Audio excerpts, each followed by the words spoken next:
안녕하세요. 날씨가 안 좋은데도 이렇게 참석해 주셔서 일단 너무 감사드립니다. 저는 앞서 소개해 주신 것처럼 함께 일하고 싶은 개발자 되기라는 주제로 오늘 발표를 하게 된 서준수라고 합니다. 네, 반갑습니다. 일단 발표에 앞서서 간단하게 제 소개를 먼저 드릴 건데요. 왜냐하면은 제가 어떤 일을 했고 뭐 어떻게 살았는지 대략적으로 여러분들이 알아야지 앞으로 제가 하는 이야기들이 왜 어떤 맥락에서 저런 식으로 이야기를 하는구나 라고 이해를 하실 것 같아서 간단하게 소개를 먼저 드리겠습니다. 일단 저는 현재는 우한 형제들에서 운영하는 교육기관인 우한 테크 코스에서 모바일 안드로이드 코치로 일을 하고 있고요. 코치라는 말이 생소하실 수도 있는데 여러분들 일반적으로 생각하는 강사라고 생각하시면 되고 거의 더 나아가서 교육에 대한 커리큘럼 설계랑 그리고 저희가 이제 교육생들을 크루라고 부르는데 그런 크루들 케어까지 같이 다 하고 있습니다.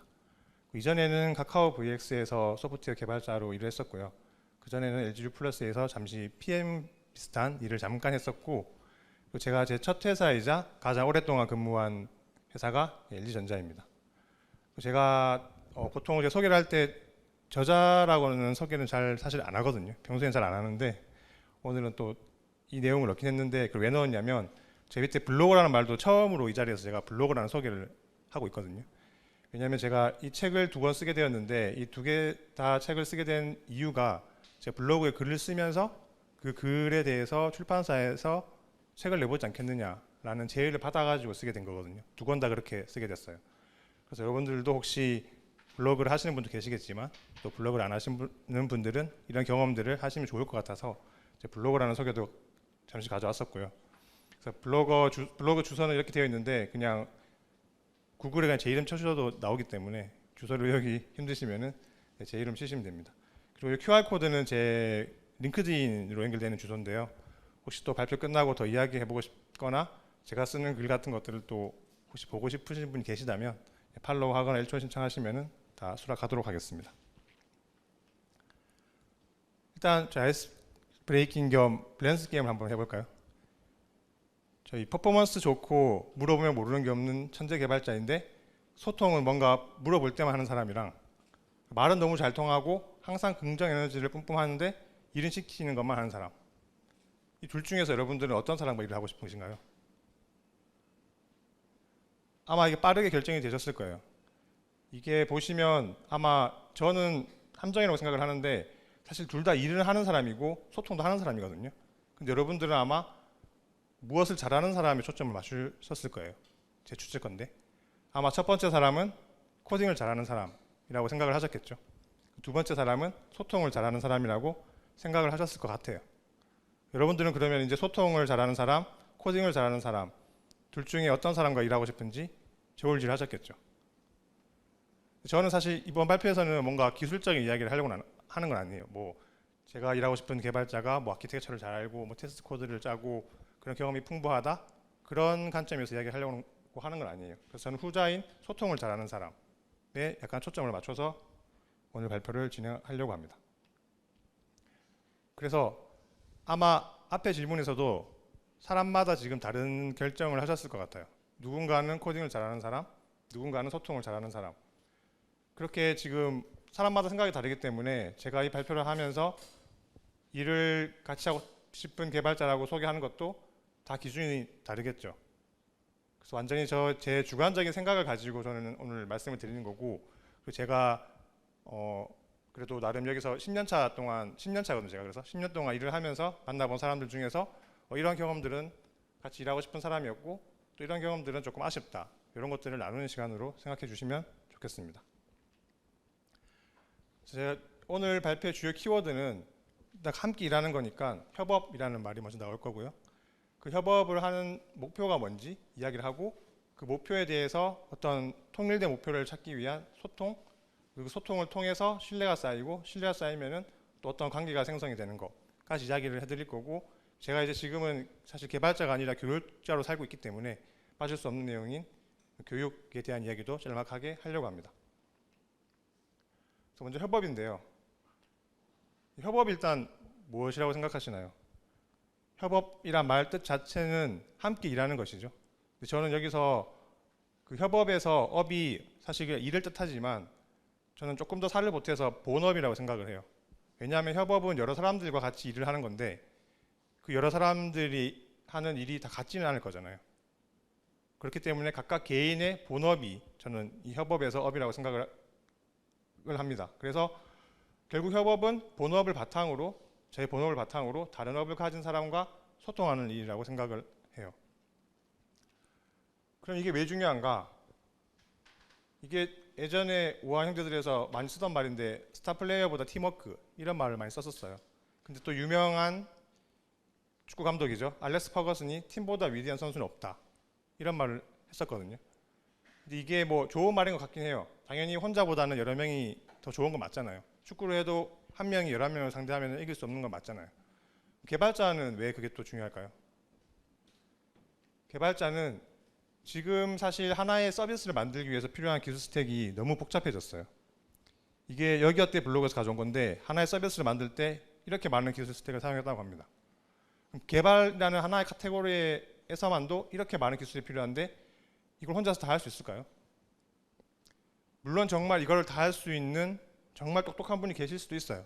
그렇지만 저는 혼자서 이걸 다 하는 사람보다는 이걸 나눠서 하는 사람들이 하나하나에 대한 전문성은 더 있다고 생각을 하거든요.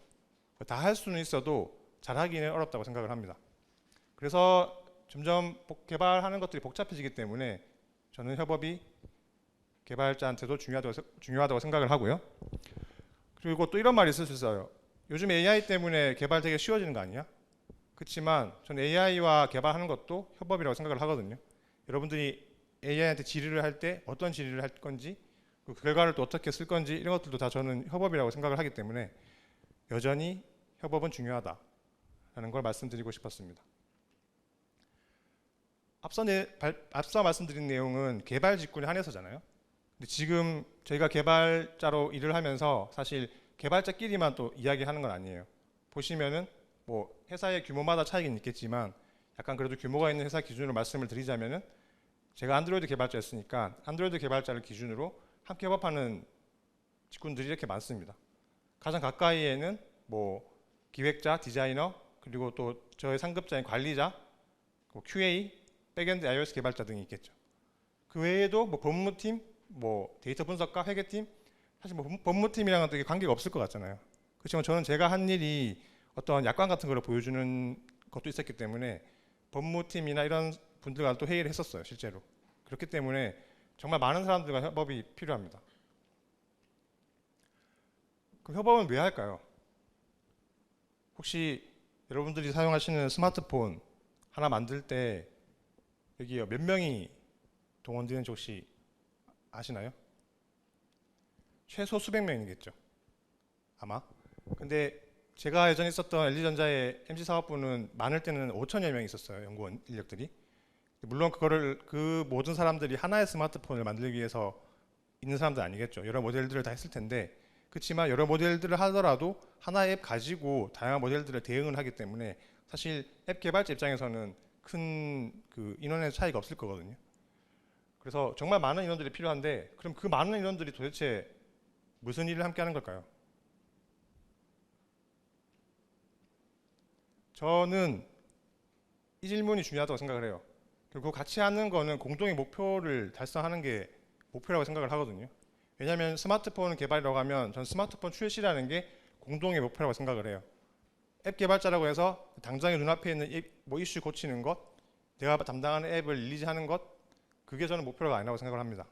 저는 결국 다른 직군이랑 다른 개발자들이랑 다 소통을 해서 본업을 열심히 해서 공동의 목표인 스마트폰 출시가 무사히 되는 게 협업의 목표라고 생각을 해요.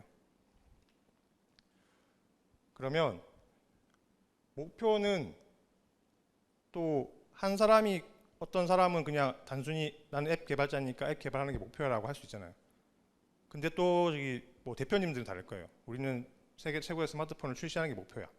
그런 것들은 어떻게 통일시킬 수 있을까요? 개인의 목표는 다를 수가 있는데 그리고 공동의 목표는 스마트폰 출시라는 큰 목표가 있어요. 거기서 공동의 목표가 어디까지일까요? 우린 정말 같은 목표를 바라보고 있을까요? 이 이야기를 하기 전에 제가 신입사원 때 연수 받던 때 있었던 일화를 하나 말씀드리면 연수가 거의 3달 동안 진행되거든요. 그룹사 연수를 하고 뭐 또 계열사에 연수를 하고 소프트웨어 교육도 받고 거의 3달 동안 교육을 받는데 아마 그룹사 연수였던 것 같은데 그때는 한 2주 동안 연수원에 이제 숙박을 하면서 숙식까지 다 하면서 2주 동안 갇혀가지고 교육을 받는데요. 그러면 이제 숙소가 필요하겠죠. 그러면은 연수원에 다 숙소가 제공이 돼요. 2인 1조로 같은 방에서 이제 자고 먹고 하는데 그때 저는 이제 마지막 날에 그 미화원분한테 편지를 쓰고 갔었거든요. 왜냐면은 아시는 분도 아실 거예요. 자취하시는 분들은 일 끝나고 집에 가면 청소하기 되게 힘들잖아요. 근데 집에 방에 딱 갔는데 깨끗한 방이 제공되어 있으니까 되게 저는 좋더라고요. 그래서 마지막 날에 소심해서 말로는 못하고 글로 써가지고 음료수 하나 남겨놨는데 또 그것도 저는 당연히 안 맞으실 줄 알았죠. 왜냐하면 마지막 날에 그렇게 남겨놓았고 그냥 그 다음날 퇴소였으니까. 근데 그 다음날 짐을 캐리어를 숙소에 다 두고 다시 가서 가지고 왔어야 돼요. 들어가니까 답장이 와 있더라고요. 깜짝 놀랐죠. 이게 화질이 안 좋은 거는 제가 신입사원 시절이 오래돼서 그런 게 아니라 이게 원본 파일이 깨져가지고 썸네일을 가져와서 그렇습니다. 그래서 제가 글을 복구를 했는데 아무튼 이렇게 음료수 잘 먹겠습니다. 그리고 교육 이수에 고생 많으셨어요. 다음에는 승진하셔서 또 오세요. 사실 저는 이 말이 되게 기억에 남았거든요. 다음에는 승진하셔서 또 오세요. 아무튼 지금 다시 봐도 뭉클한데 이게 어떤 의미가 있냐면 저는 실제로 이분이 어떤 생각을 했는지 모르겠어요. 그렇지만 이분이 단순히 방을 청소하는 것이 본업, 자신의 본업이라고 생각했을까? 라는 생각이 들더라고요. 왜냐하면 저는 그랬으면은 승진해서 와라 이런 말 같은 거는 사실 안 했을 것 같거든요. 그래서 결국 제가 그때는 교육을 받고 있었는데 교육 받느라고 고생했다. 그 다음에 승진해서 와라 이런 말에서 같이 그냥 그분도 어떤 교육팀의 일원으로서 제 교육을 서포트하는 일을 하셨다고 생각을 하고 더 나아가서는 이게 뭐 오버스럽다고 생각할 수도 있겠지만 제가 나중에 진급을 하고 이런 거는 어떻게 보면 인재개발팀 같은 그런 팀에서 할 일이잖아요. 거기에도 일조를 했다고 생각을 하고요. 그리고 제가 만약에 또 좋은 제품을 개발해서 뭐 히트 상품을 만든다면은 그 제품 개발에도 일조한 거라고 저는 생각을 했거든요. 그분이 어떤 생각을 가졌는지는 사실 몰라요. 제 추측이니까. 이런 게 또 나중에 책을 보다 보니까 비슷한 이야기가 있더라고요. 혹시 보셨는지 모르겠는데 그릿이라는 책을 보면은 이런 내용이 있습니다. 생업과 직업 그리고 천직. 세 벽돌공에게 물었습니다. 무엇을 하고 있습니까? 첫 번째 벽돌공은 벽돌을 쌓고 있습니다. 두 번째 벽돌공은 교회를 짓고 있습니다. 세 번째 벽돌공은 하느님의 성전을 짓고 있습니다. 이렇게 대답을 하면은 첫 번째 사람은 생업이고 두 번째 사람은 직업, 세 번째 사람은 천직이라고 표현을 하던데 뭐 이게 맞는지는 모르겠지만 저는 앞에 내용 이야기와 약간은 일맥상통하다고 생각을 하거든요. 그러면 그런 생각이 들더라고요. 저는 어떤 벽돌공이었을까?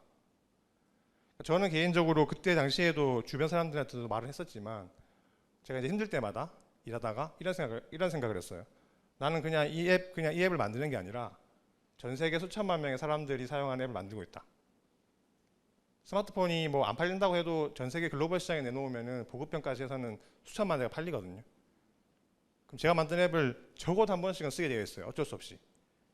그럼 최소 저는 수천만 회의 그 앱을 사용하는 거를 개발하는 데 일조하고 있는 거잖아요. 저는 그런 생각으로 개발했었고 이런 생각이 사실 스마트폰 출시라는 공통의 목표에는 정확하게 부합하는 건 아니라고 생각을 해요. 그렇잖아요. 제 개인적인 목표인 거잖아요. 그렇지만 제가 10년 전부터 제가 저를 소개할 때 적어놓는 문구가 있는데 저는 제 꿈이 많은 사람들에게 사랑받는 프로그램을 만드는 것이 꿈이라고 소개를 하고 있거든요. 근데 그 꿈을 이루는 방법이 지금 전 세계 수천만 명의 사람들이 사용하는 앱을 만드는 거죠. 그럼 저는 결국 저거를 그냥 개발하는 것 자체가 제 꿈을 이루는 일인데 제가 소홀히 할 수 있을까요? 그러면 저는 스마트폰 출시라는 공동의 목표에도 목표 자체는 좀 달랐지만 결과적으로는 제가 기여를 하고 있다고 생각을 했어요. 물론 이제 와서 포장하는 걸 수도 있지만 저는 그렇게 일단 일을 했었고요. 그러면 여러분들은 앞서 3명의 벽돌공 중에 어떤 사람과 일을 하고 싶으신가요? 보통 책의 의도도 그렇고 아마 3번째 벽돌공이라고 생각을 하시겠죠. 근데 저는 거기엔 전제가 필요하다고 생각을 해요. 3번째 벽돌공과 같은 마인드를 가지면 더 정성 들여서 일을 할 거라는 것. 근데 말만 그렇게 하고 그렇지 않을 수 있잖아요. 왜냐하면 그 사람이 본인은 하느님의 성전을 짓는 일을 하고 싶다, 하고 있다라고 말을 하지만 벽돌 쌓는 기술이 벽돌 쌓고 있다고 생각하는 첫 번째 벽돌공보다 부족하면 아무리 그렇게 그럴듯한 목표가 있어도 사실 잘 못하는 건 맞잖아요. 근데 마치 그게 그렇게 생각을 하면은 잘할 것 같다는 전제가 깔려 있어서 아마 3번째 벽돌공을 선택을 많이 할 것 같은데, 저는 그래서 이게 팀마다 다를 것 같아요. 어떤 팀은 당장 뭐 테스트 코드 도입 못할 수도 있잖아요. 급해서. 그러면 테스트 코드를 잘 짜는 그 개발자가 3번째 개발자라고 하면은 그 개발자의 그 목표가 팀의 목표와는 부합하지 않잖아요. 그래서 저는 협업을 잘하기 위해서 그런 팀 간의 공동의 목표 설정이 매우 중요하다고 생각을 합니다. 그런 목표를 저희가 설정한 거를 팀끼리 좀 합의를 보려면 어떻게 해야 될까요? 본인만 생각하고 있으면 모르잖아요. 팀장님 혼자 생각해도 모르고. 저는 서로의 생각을 공유해야 된다고 생각을 하는데 그 공유하는 방법이 결국 소통이죠. 근데 개발자는 보통 소통을 잘 못한다고 사실 그런 인식도 예전에 있었는데, 왜냐하면 개발자 특유의 이런 억센 말투, 저는 억센 말투라고 표현했지만 온라인에 보면은 톡시라고 해서 독성 말투라고 표현을 하더라고요. 저는 그렇게까지 말하는 건 너무 심한 것 같고 억센 말투라고 저는 표현을 하는데, 이 억센 말투가 사실 주변에 보면 사실 잘 없기는 했어요. 저는 운이 좋았던 건지. 근데 온라인에서 저는 많이 봤거든요. 근데 온라인에서는 익명이라는 그런 가면 때문에 그럴 수도 있지만 저는 또 텍스트라는 것 때문에 오해가 발생할 수 있다고 생각을 해요. 표정이나 말투 이런 것들이 안 보이니까. 예를 들어서 이런 답변을 한단 말이에요. 뭘 누가 질문을 하면 별로 어려운 것도 아니고 공식 문서에 잘 나와 있으니 읽어보면 됩니다. 텍스트로만 보면은 조금 뭐 나쁜 말 같기도 하고 좋은 말 같기도 하고 애매한 것 같아요. 근데 그거 별로 어려운 것도 아니고 이런 식으로 말을 해버리면 조금 비아냥거리는 것 같잖아요. 그래서 저는 텍스트를 쓰더라도 그런 오해가 없도록 바꿀 수 있다고 생각을 하거든요. 바꿔보면 저는 이렇게 말할 것 같아요. 공식 문서는 읽어보셨을까요? 읽어보셨다면 구체적으로 어떤 어려움이 있으신가요? 혹은 공식 문서에 해당 설명이 잘 되어 있는데 참고해보면 어떨까요? 근데 이것도 조금 다른 게, 물론 질문으로 다 해서 유해해 보이지만 공식 문서를 읽어보고 왔냐? 이런 식으로 돼버리면 사실 또 비아냥거리는 게 되는 것 같거든요. 그렇기 때문에 한 문장을 쓸 때 조금 고민해서 하면은 전 소통의 방식이 개선된다고 생각을 합니다. 근데 이게 개발자만의 문제인가? 그건 아니에요. 왜 아니라고 제가 생각을 하냐면, 예전에 어떤 소통이 가장 많이 일어나는 게 업무적으로는 회의 시간이잖아요. 회의 시간에 이제 기획자랑 소통을 하는데 이런 요구사항이 있었어요. 뭔지 모르겠지만 이렇게 어떤 UI가 있는데 이 UI 구현 가능하냐, 일정까지. 저한테 한 소리는 아니었고 다른 선임분이 그거는 안드로이드에서 안 될 것 같다, 안 된다고 말을 했는데 그제서야 갑자기 UX 디자이너가 이 앱에서는 되는데요 하면서 본인이 본 앱을 켜서 보여주는 거예요. 사실 이거 거의 싸우자는 소리잖아요. 처음부터 보여주고 이렇게 하고 싶다고 말했으면 됐을 텐데 되게 좀 무시하는 말투가 될 수도 있잖아요. 옆집 철수는 영어 100점 받았더라, 그런 같잖아요. 그래가지고 저 이런 소통 보면 되게 안 좋다고 생각을 하고, 이것도 그래서 좀 바꾸자면 저는 그 보여주는 무슨 앱 써보셨나요? 제가 원하는 효과가 해당할 거 유사한데요. 프레임워크 자체 지원인지 커스텀 개발한 건지 같이 조사해보면 어떨까요? 아무래도 기술적인 부분은 개발자님이 더 잘 아시니까요. 좀 과한가요, 이거? 저는 좀 과하다 싶을 정도로 해도 된다고 생각을 해요. 왜냐하면 이렇게 해서 나쁠 건 없잖아요. 그리고 저는 이제 이 일화 이후로 제가 이제 기획자나 그런 분들과 소통할 때 조금 어떻게 보면 방어기 될 수도 있는데 전제를 까는 게 있어요. 이거 언제까지 가능하세요? 이거 가능한가요? 라고 물어보면 저는 이렇게 말을 해요. 지금 저는 잘 모르겠어요. 잘 모르겠는데 보통 소프트웨어적으로 불가능한 게 거의 없으니까 찾아보고 말씀드릴게요. 못한다는 말은 안 해요. 제가 딱 들었을 때 안 해봤던 기술이 있을 수도 있잖아요. 모르는 기술들이 있어요. 그래서 가늠이 안 돼요. 근데 찾아봐야지 아는 거잖아요. 그리고 보통은 다 돼요. 보통의 그 기획자분들이 가져오는 UX도 사실 시중에서 다 본인들이 많이 써봤던 것들을 가져오는 거기 때문에 보통은 가능할 거란 말이에요. 저는 이런 식으로 소통을 했었고 안 된다는 말을 안 했었습니다. 그리고 이렇게 말하고 나중에 대해서 찾아보니까 안 되면 더 신뢰가 가죠. 이 사람이 찾아봤는데 안 되는구나. 진짜 안 되네. 제가 못 찾은 걸 수도 있는데 그래도 신뢰를 할 거예요 아마. 제가 정말 이거는 사실 제일 싫어하는 소통 방식인데 첫 번째는 부정적 말투예요. 이 부정적 말투가 아까 yes의 반대 no가 아니고요. no라고 할 수는 있잖아요. 그런 게 아니라 그냥 모든 것에 안 된다, 뭐 그냥 밑도 끝도 없이 안 된다, 우리가 뭘 이런 거거든요. 그게 패배주의랑도 사실 연관이 되어 있는데 제가 정말 싫어하는 게 우리가 뭘 우리 회사 뭐 조그만 회사인데 우리가 뭐 이런 걸 해. 큰 회사에서는 하지. 우리가 뭐 이런 걸 대단한 거 할 수 있어. 뭐 그렇게 말을 하는 사람도 있더라고요. 저는 그게 되게 싫었어요. 그리고 저랑 같이 일하는 사람인데 어떻게 저렇게 말을 할 수가 있지? 저까지 되게 뭔가 낮아지는 느낌이었어요. 그래서 저는 이런 말도 정말 싫어하고요. 혹시 뭐 이렇게 말씀하시는 분이 계실지도 모르겠지만 저는 이런 거는 고쳤으면 좋겠다고 생각을 하고 마지막으로 대충대충 하는 것도 되게 싫어요. 저도 물론 되게 열심히 하는 사람이 아니에요. 대충대충 많이 합니다. 근데 이런 제가 봐도 대충대충 한다고 느껴지는 것들이 있거든요. 예를 들면은 기획자가 기획 문서를 가져왔는데 너무 구멍이 많은 거예요. 엄청나게 스텝이 많은 그 기능인데 딸랑 2페이지 가져왔어요. 그러면은 제가 개발하면서 분명히 구멍이 생기겠죠. 그 다음에 이건 어떻게 해야 돼요? 여기서는 어떻게 해야 되죠? 계속 불필요한 소통 비용이 발생한단 말이에요. 그래서 그런 뭔가 대충대충 또 저는 별로 안 좋아합니다. 사실 되게 위험한 발언일 수도 있죠. 제가 나중에 대충대충 하면은 역으로 공격을 받을 수 있는. 네.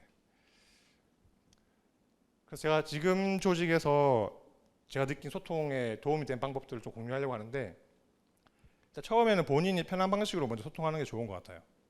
왜냐하면 저는 말보다는 글이 편한 사람이거든요. 전 되게 말을 잘 못해요. 스몰 토크 이런 거 되게 못하는 사람인데 예전부터 저는 키보드 워리라고 했어요. 사람들이. 대학 동기들도 말 너무 안 해서 카톡으로 이야기할까? 그런 말을 할 정도로 저는 글이 편한 사람인데 마침 요즘에 조금 코로나 때문에 재택도 많이 하고 요즘 업무에서 슬랙 같은 걸 많이 쓰잖아요. 덕분에 저는 슬랙으로 소통을 할 일이 많아가지고 글로 소통을 하다 보니까 편해가지고 빠르게 팀원들이랑 친해졌다고 생각을 해요. 물론 저희 팀원들은 그렇게 생각하는지 모르겠지만 그렇게 소통이 되니까 말을 하기도 좀 편하더라고요. 말이 편하신 분들은 반대로 그냥 말을 더 하시면 되겠죠. 그렇게 저는 편한 방식으로 먼저 소통을 해서 조금 더 불편했던 방식까지 잘 할 수 있도록 노력하시면 좋을 것 같습니다. 그리고 개발자들한테 소통은 사실 그 외에도 깨끗한 코드나 되게 잘 짜진 코드로 보여줄 수도 있고 또 코드 컨벤션을 잘 지키고 이런 것들도 소통의 방식이긴 하죠. 그리고 커밋 메시지도 규칙에 잘 따라 올린다던가 상세하게 적는다던가 그런 것도 저는 개발자의 소통이라고 생각을 하고요. 마지막으로 협업 툴에 뭐 지라 티켓 쓰는 것도 사실 대충 쓰는 것보다는 꼼꼼하게 쓰는 게 좋은 소통이라고 생각을 합니다. 그러면 제가 쭉 설명드린 소통 중에 좀 종류를 요약해 보면 하나는 공동의 목표 설정을 위해서 생각을 나누는 소통이 있을 거고요. 아까 제가 공동의 목표를 정하기 위해서 소통이라는 방식을 쓴다고 했잖아요. 그리고 업무적으로 뭔가 문제를 해결하기 위한 소통이 있을 거예요. 예를 들면 스크럼, 데일리 스크럼 미팅을 할 때 이거 잘 안 되고 있는데 어떻게 하면 좋을까요? 이런 이야기를 하면은 문제 사항을 공유해서 문제를 해결하는 데 도움을 받을 수 있잖아요. 그리고 마지막으로는 제가 못한다고 했던 일상 이야기를 나누는 소통. 이것도 중요하다고 생각을 합니다. 왜냐하면 저런 이야기들을 해야지 사실 신뢰가 쌓이는 것 같아요. 사람 사이에. 신뢰는 제가 느낀 신뢰는 이것도 저희 지금 현재 팀에서 느낀 건데 결국 진심에서 나온다고 생각을 하거든요. 제가 말을 할 때 진심을 담아서 말을 하면은 그 사람의 신뢰감이 생기고 그 사람은 또 그런 진심을 느끼고 자기도 신뢰가 생기니까 또 진심을 이야기하고 이런 식으로 무한 루프가 생기는 것 같아요. 선순환 구조가.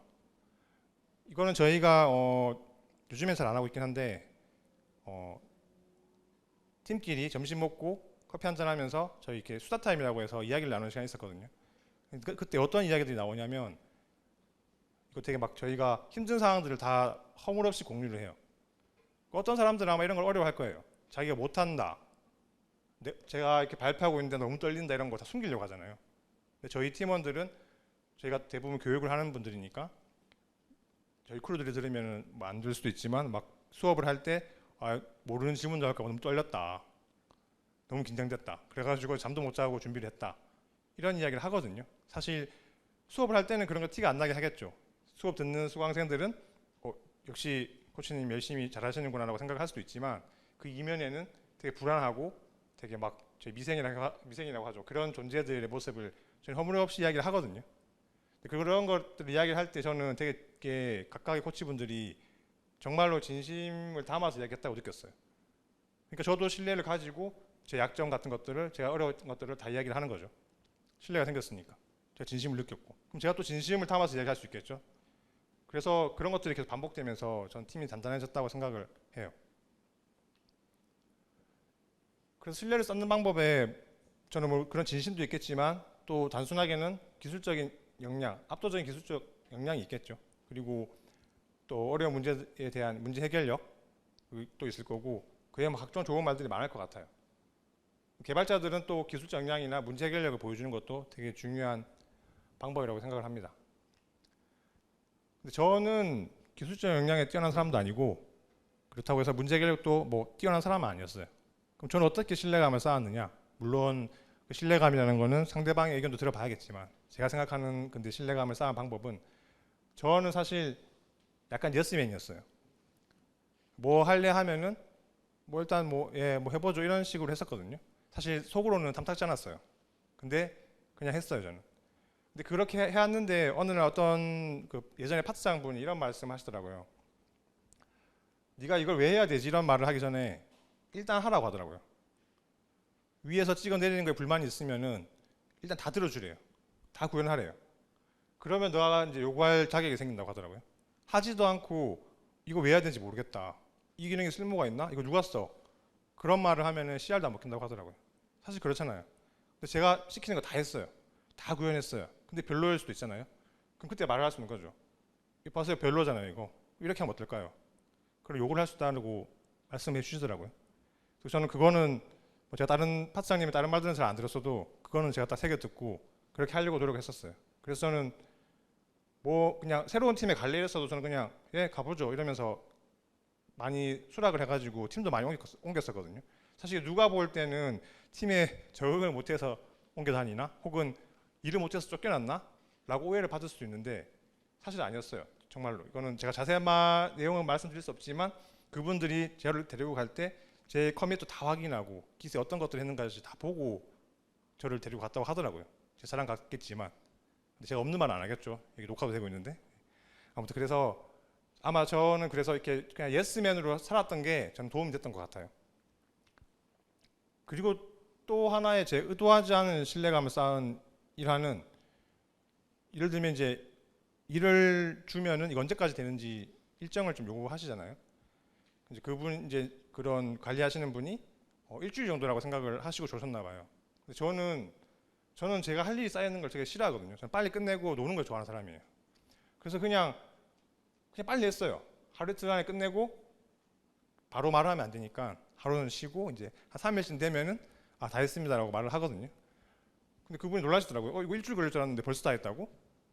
저는 단순히 그냥 제가 불편해서 한 거예요. 저는 그냥 일 쌓여있으면 싫어가지고 했는데 그분이 보기에는 되게 성실한 사람처럼 보였던 거죠. 저는 되게 좋지 않게 여기서 신뢰가 쌓인 거죠. 그리고 이거는 너무 기본 중에 기본인데 일정 준수는 신뢰를 쌓는데 저희 뭐 모든 직장인들에게 되게 중요하다고 생각을 해요. 근데 저는 일정 산정이 너무 어려웠어요.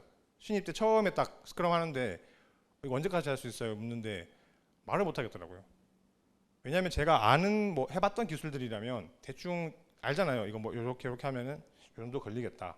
근데 안 해봤던 건데 이거 언제까지 가능해요라고 물어봤을 때 저는 제 머릿속이 새하얘졌어요. 이걸 왜 나한테 물어보지? 그냥 언제까지 해오라고 시켜주면 좋을 것 같은데 라는 생각을 했거든요.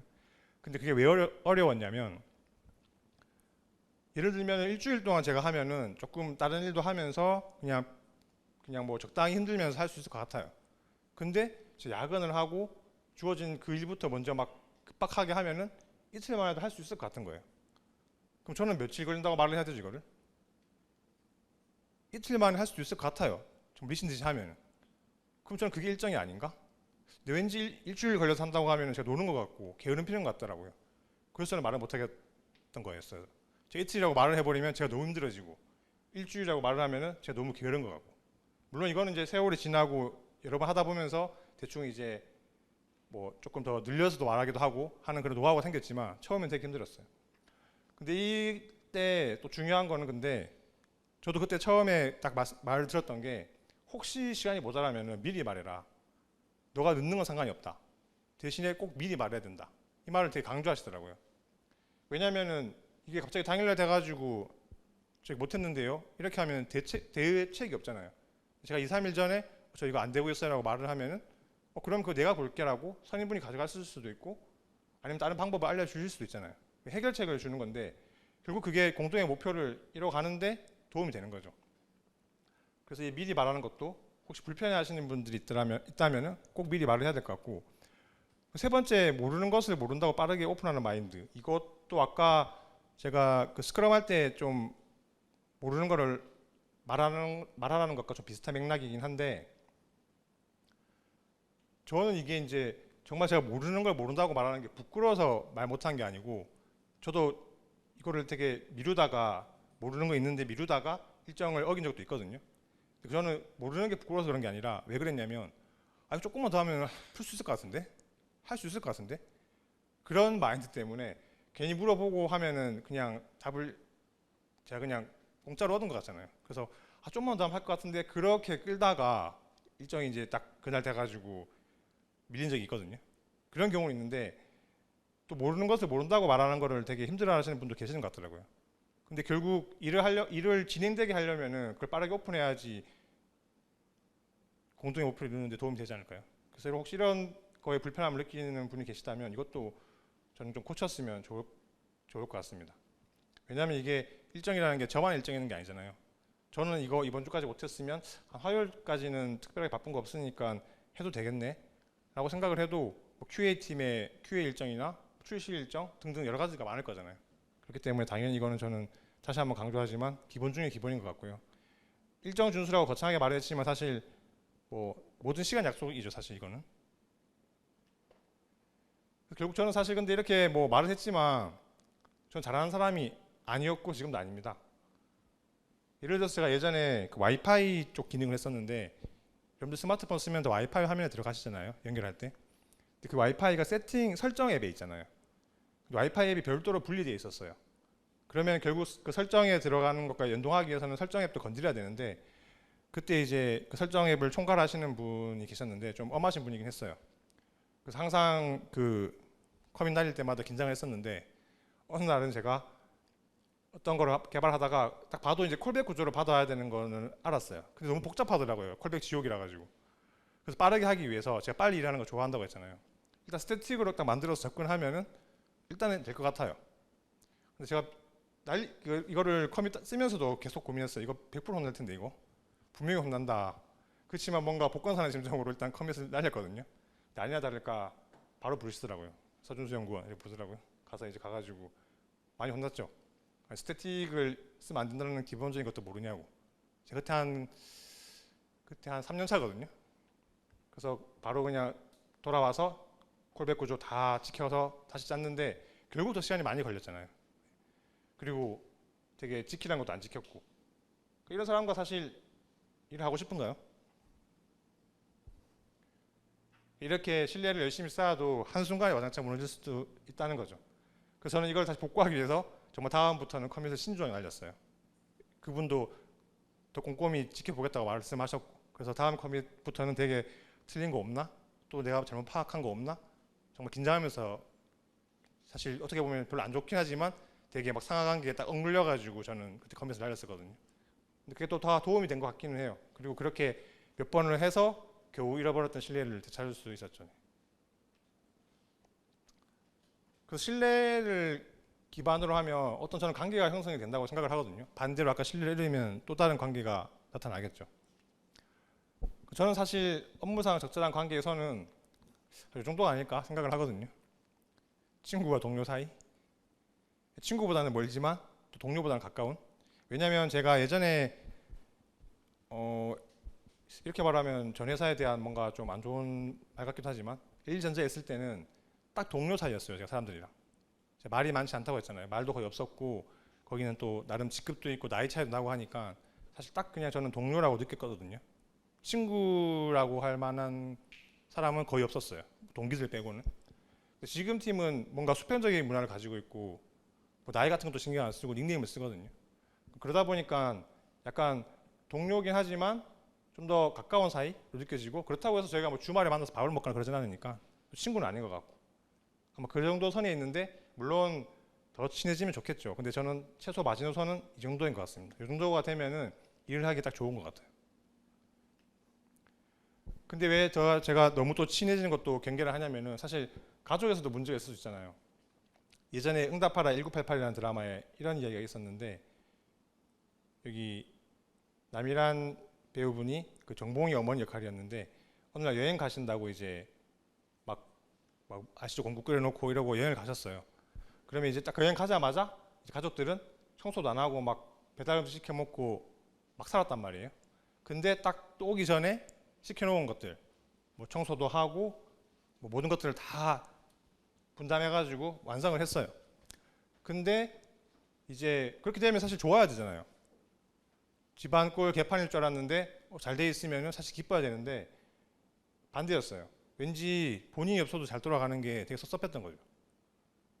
내가 있어야지 이것들이 다 이렇게 돌아갈 줄 알았는데 잘 되니까 본인의 쓸모, 존재 가치가 되게 없다고 느껴져서 거의 우울증에 빠지는 그런 이야기가 있었거든요. 저는 이게 무엇이 문제라고 생각을 했냐면, 일단 만약에 정봉이 어머니가 스파다 플레이어라는 관점이었으면 본인이 모든 일들, 집안일을 다 하니까, 근데 그거를 나머지 사람들이 해결해 버렸을 때 자기가 원래라면은 엄청 되게 대단한 사람인 줄 알았는데 뭔가 되게 무슬무해진 것 같은 느낌이 드는 위험이 있다고 생각을 하고, 만약에 리더였다면은 평소에도 가족들한테 일을 저는 배분했어야 된다고 생각을 해요. 근데 아마 그런 리더분들도 있겠죠. 일을 이렇게 다른 사람한테 넘기는 게 죄책감이 든다거나 자기가 무책임한 게 아닐까. 저는 아니라고 생각을 해요. 왜냐면은 앞서 말씀드렸던 공동의 목표라는 관점에서 보면 일을 하기 위해서는 결국 필요한 일이잖아요. 근데 그거를 뭔가 자기가 다 해야 되는 것처럼, 이거를 남한테 넘기면은 자기는 책임이 없는 사람인 것처럼 생각할 필요가 없다는 거죠. 그래서 이런 관계들 속에서 이런 문제가 나타난 거는 저는 일단 목표의 불일치라고 생각을 해요. 정복인의 가족들은 그 엄마가 시킨 집안을 깨끗하게 유지하는 것이 목표라고 생각을 했겠죠.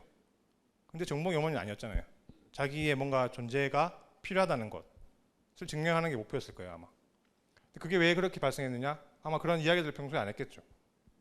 진심으로 이렇게 저희가 수다 타임 했던 것처럼 나는 이런 집안일을 하면서 나의 존재감을 느낀다, 이런 말은 안 했겠죠. 평소에 가족들과 그런 얘기 안 하잖아요. 그런 소통이 없었기 때문에 저는 거기서 오류가 발생했다고 생각을 하고, 이런 것들이 결국 관계에 영향을 줬고, 또 관계에 영향을 주면은 또 소통을 안 할 거고, 그럼 또 목표가 일치되지 않겠죠. 이런 악순환이 발생한다고 생각을 합니다. 좋은 관계를 유지하려면 저는 개인적으로 생각하는 게, 저희는 모두 다 같은 직장인, 그냥 조직의 구성원이다 라는 마인드가 중요한 것 같고, 예전에 한창 코로나 때문에 막 개발자 붐이 일어났을 때 되게 어깨에 힘주시는 분들이 간혹 또 온라인에 보이더라고요. 개발자가 되게 특별한 것처럼. 전혀 아니고 저는 그냥 다 같은 직장인이라고 생각을 해요. 개발 직군에서 일을 하는.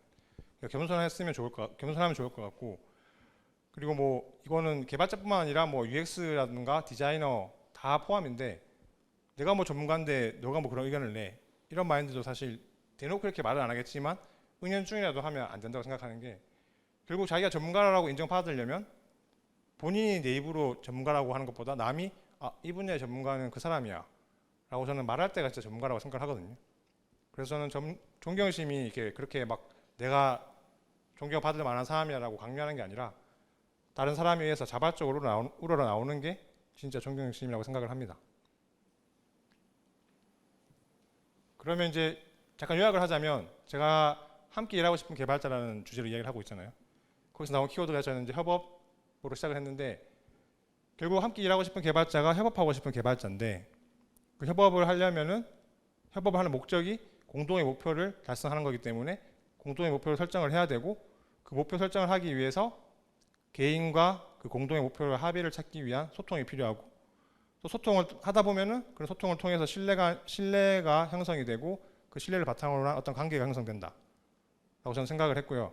그래서 이런 것들이 협업을 더 잘할 수 있는 선순환 구조라고 생각을 합니다. 그럼 또 관계가 형성이 되면은 또 협업하고 싶은 사람이 돼버리겠죠, 본인이. 그러면 또 공동의 목표도 더 잘 설정이 될 거고 일련의 과정들이 더 원활하게 될 거예요. 그러면 저는 누구랑 어떤 사람이랑 일하고 싶으냐고 물어볼 수 있잖아요. 저는 이제 개인적으로 저는 저를 이렇게 표현하거든요. 하루하루는 힘들지만 인생 전체는 행복한 사람이라고 저를 이렇게 표현을 해요. 왜냐면 하루하루 아침에 출근하는 것도 힘들고 저는 지금 발표하는 것도 힘들고 다 힘들거든요. 근데 발표 끝나고 보면 이제 그때 발표하기 잘했다. 그런 행복한 기억들만 가져간단 말이에요. 그래서 저는 저를 이렇게 표현을 하는데 저는 어떤 사람과 같이 일하고 싶으냐면 제가 이렇게 사니까 힘들더라고요, 사실. 행복해도 하루하루가 힘들어요. 그래서 이왕이면 저는 제 동료는 행복한 개발자 혹은 넘어서 행복한 사람, 하루하루도 행복한 사람이면 좋겠어요. 그래서 저랑 같이 일하면은 좀 더 그 사람이 행복했으면 좋겠다는 의미도 포함되어 있죠. 그러면은 제가 이런 사람과 일하고 싶으면은 제가 교육을 한다고 했잖아요. 이런 사람을 사실 양성하는 게 또 어떻게 보면은 제 교육의 목표일 수도 있잖아요. 그래서 교육에 대한 이야기를 해보자면 교육이라고 했지만 어떻게 보면은 여러분들이 협업을 잘하고 싶은 개발자가 되기 위해서 할 수 있는 실천 방안도 될 수가 있겠죠. 그래서 저희 이거 홍보가 될 수도 있을 것 같은데 저희 교육의 목표는 장인 정신을 가진 인재 양성이고 비전은 소프트웨어 생태계의 선한 영향력을 이라는 비전을 가지고 있어요. 제 목표는 뭐라고 했죠? 행복한 개발자 만들기라고 했잖아요. 또 안 맞죠? 또 저는 공동의 목표와 안 맞는 사람이에요. 그렇지만 저는 결국 행복한 개발자가 되려면은 개발을 잘 해야 되잖아요. 그게 저는 장인 정신을 가진 사람이라고 생각을 하거든요. 관심도 많은 사람이고 개발에.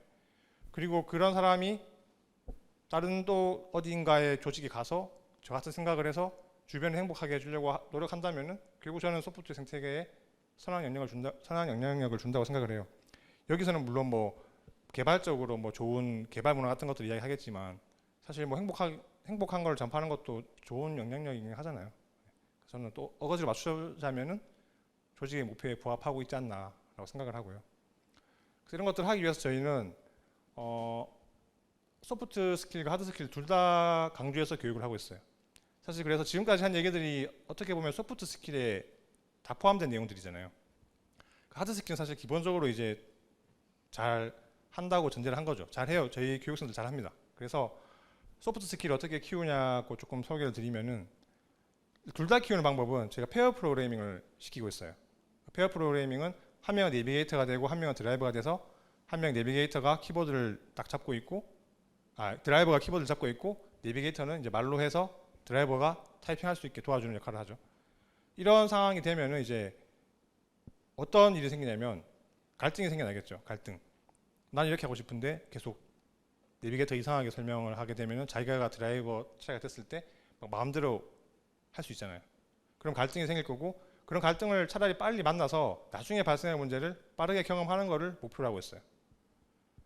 그러면은 저희가 이제 매주 미션이라는 걸 주는데 그 미션이 과제라고 보시면 되는데 그 미션이라는 공동의 목표를 달성하기 위해서 결국 어떻게 할까 이거 어떤 구조로 하지 어떤 기능을 먼저 추가할까 이런 소통을 하겠죠. 그래서 최종적으로 과제 완수라는 협업을 하는 것까지 경험을 하게 되는 장치라고 생각을 합니다. 두 번째는 코드 리뷰인데 제가 되게 코드 리뷰에 진심인 편이에요. 리뷰어분들도 되게 잘하시는 분들을 선발해서 쓰고 있고 그리고 현업 개발자들을 쓰는 건 당연한 거고 현업 개발자분들이랑 교육생들이랑 소통을 하면은 사실 교육생 입장에서는 되게 위축될 수 있잖아요. 그래도 현업 개발자랑 이야기를 하는데 저 사람 말이 다 맞지 않을까? 저희는 제발 주눅 들지 말고 자기 생각을 표현하라고 가르치는데 그래서 수평적인 관계를 형성하기 위해서 다 닉네임을 사용해요. 여기에 말리벤 윤이라는 분이 리뷰어고 KM 킴이라는 분이 이제 교육을 받는 크루인데 보시면은 리뷰어분이 자기 생각을 강요하지 않죠. 뭐 런 캐칭은 정말 익셉션이 발생하는 곳에서만 감싸는 것은 어떨까요? 라고 하잖아요. 감싸세요가 아니죠. 그 의견을 제시하면은 이 친구가 무조건 수용하잖아요. 수용하지 않고 자기 생각도 말을 해요. 그러면 마지막에 또 리뷰분이 바로 밑줄도 뭐가 불리고 있다는 걸 놓쳤네요. 본인이 실수한 걸 인정하고 있어요. 사실 그냥 가감적으로 나갈 수도 있는 거잖아요. 어떻게 보면은. 아니 난 내가 맞는데? 근데 그렇게 하지 않는다는 거죠. 저희 수평적인 관계를 형성하고 있고 그래서 교육생이라고 할지더라도 현업 개발자들한테 당당하게 말을 해라 라고 가르치고 있고 그리고 그냥 당연히 그 크루들은 교육생은 배우는 입장이라서 당연히 성장을 하겠지만 아마 리뷰어분들도 이런 코드 리뷰 경험을 통해서 많이 성장하고 있다고 믿고 있습니다. 그리고 저희 글쓰기랑 회고 피드백도 하고 있는데요. 글쓰기 교육도 저희는 실제 커리큘럼에 녹여져 있고 글쓰기 미션도 저희의 이제 수료 조건에 포함되어 있어요. 저는 개발 미션과 더불어서 그래서 글쓰기 미션을 꼭 해야 되고 그리고 글쓰기 미션의 주제에 또 회고도 있어요. 회고를 페어 프로그래밍한 회고를 할 수도 있고요. 여러 가지 각각의 저희 수업했던 내용들에 대한 단계별로 회고도 하고 있고요. 그리고 피드백도 하고 있는데 피드백은 아까 페어 프로그래밍 할 때 상대방 페어에 대한 피드백을 쓰도록 하고 있고 그리고 또 리뷰어와 리뷰의 사이에 피드백도 작성해서 공유하고 있습니다. 이런 글쓰기랑 또 회고와 피드백 쓰는 작업들은 자신의 지식과 생각을 효과적으로 전달하는 연습이 돼요. 그 결과물들을 보시려면 테크어블이라고 검색을 하면은 예비 개발자라고 생각하기 좀 믿기 어려운 수준의 양질의 글들이 이 블로그에 많이 모여 있습니다. 그리고 저희가 또 글만 하는 게 아니라 테코톡이라고 해서 유튜브에 검색해 보시면은 그것도 마찬가지로 자기가 준비한 지식에 대해서 정제를 해서 10분 동안 그 기술에 대한 설명을 하는 그런 영상들도 많이 있거든요. 말과 글 모두를 강조하고 있고 그런 방식으로 소프트 스킬까지 키우도록 노력하고 있습니다. 그래서 Q&A가 저 있기 전에 Q&A는 항상 발표자가 질문을 받는 입장인데 저는 역으로 질문을 해보고 싶거든요. 제가 이제 이렇게 일을 같이 하고 싶은 사람에 대해서 이야기를 했는데 그럼 혹시 여러분들은 어떤 사람과 일하고 싶은지 혹은 나는 다른 사람이 함께 일하고 싶어하는 사람인지 이런 고민을 해보신 적이 있나요? 혹시 없으시면은 이번 시간이 그런 고민을 해볼 수 있는 시간이었으면 좋겠고 아니면 끝나고라도 고민을 해보셨으면 좋겠습니다. 그래서 제가 발표를 준비한 내용은 여기까지입니다. 감사합니다.